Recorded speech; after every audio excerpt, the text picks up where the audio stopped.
मोनसे दुखुनांथाव आरो गिख्रंथाव जाथाय गंसे मारुति कार आरो डाम्पार गारिनि गेजेराव हरखाब जाब्रबथाय। उदालगुरि आरो तामुलपुरनि गाहाय लामायाव गंसे मारुति कार आरो डाम्पार गारिनि गेजेराव हरखाब जाब्रबथाय। उदालगुरि आरो तामुलपुरनि गाहाय लामायाव AS01 AP 8283 नम्बरनि गंसे मारुति कारआ उदालगुरिनिफ्राय पानेरि फारसे थांबाय थानाय समाव AS27C 5679 नम्बरनि गंसे डाम्पार गारिजों फुंनि 9 रिंगासोआव पानेरि मेकेन्जी तिनिआलि सकआव सौग्रावलायो। बे जाथाय जानायजों 4 सुबुङा गाज्रि रोखोमैनो जोखोम जायो। जोखोम जानाय सुबुंफोरखौ देहा फाहामसालियाव लांनाय जायो आरो बिनिनो बुकुल चक्रधर आरो राजु नापित मुंनि सानैया गोब्राबसिन जोखोम जानायखाय बिसोरखौ फाहामथाय होनो गुवाहाटी फारसे दैथायहरनाय जायो। नाथाय डाम्पार गारि सालायग्राया दासिमबो खारखोमानानै दङ।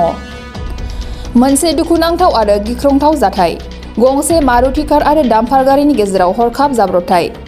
उदालगुरि आरो तामुलपुरनि गाहाय लामायाव गंसे मारुति कार आरो डाम्पार गारिनि गेजेराव हरखाब जाब्रबथाय। उदालगुरि आरो तामुलपुरनि गाहाय लामायाव AS01 AP 8283 नम्बरनि गंसे मारुति कारआ उदालगुरिनिफ्राय पानेरि फारसे थांबाय थानाय समाव AS27C 5679 नम्बरनि गंसे डाम्पार गारिजों फुंनि 9 रिंगासोआव पानेरि मेकेन्जी तिनिआलि सकआव सौग्रावलायो। बे जाथाय जानायजों 4 सुबुङा गाज्रि रोखोमैनो जोखोम जायो। जोखोम जानाय सुबुंफोरखौ देहा फाहामसालियाव लांनाय जायो आरो बिनिनो बुकुल चक्रधर आरो राजु नापित मुंनि सानैया गोब्राबसिन जोखोम जानायखाय बिसोरखौ फाहामथाय होनो गुवाहाटी फारसे दैथायहरनाय जायो। नाथाय डाम्पार गारि सालायग्राया दासिमबो खारखोमानानै दङ।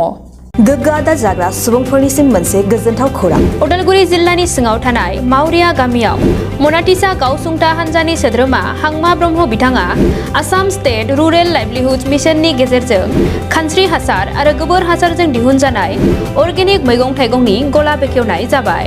गोग्गो मैगं थाइगं जाग्रा गोसो गुदुं बायग्रा सुबुंफोरा गाहायाव होनाय जानबुं नम्बराव जगाजग खालामनो हागोन। जानबुं नम्बरा जाबाय 8011748256। जानबुं नं 8011748256। गोजोनथाव खौरां। आसामाव थानाय बयनिख्रुइबो साबसिन सोलोंथाइ होग्रा मिरुफोरनि गेजेराव टेक बुस्टाराबो गंसे। कक्राझार जिल्लानि सिङाव थानाय CST फिसारि मावख'नि साखाथियाव थानाय खारगावआव बे टेक बुस्टारा दङ। बेयाव बयनिख्रुइबो मोजांसिन सोलोंथाइ आरो नेम सोलिनाय गोग्गो थाखो खथानि सुबिदा दङ। सारा भारतनि गेजेराव सायख'जानाय बायदि सोलोंथाइजों सोमोन्दो थानाय फोरोंगिरिफोर दङ। टेक बुस्टाराव प्रफेशनेल जार्नालिस्ट आरो टेकनिकेल कर्सफोरखौ होनाय जायो। 24 घन्टा रैखाथिनि थाखाय मोजां सुबिदा आरो टेक बुस्टारा नोंथांमोनखौ सौहैहोगोन नोंथांनि थांखिसिम। टेक बुस्टारा नोंथांनि सिमांखौ जाफुंसारनांगौनि थाखाय गांल' नङा साहस आरो गोहोबो होगोन। सोलोंथाइ लाखांनायनि उनाव 100% प्लेसमेन्टनि खाबु दङ। सोलोंनो गोसो गुदुं बिथांमोना 9395695095 जानबुं नाम्बाराव जगाजग खालामनो हागोन।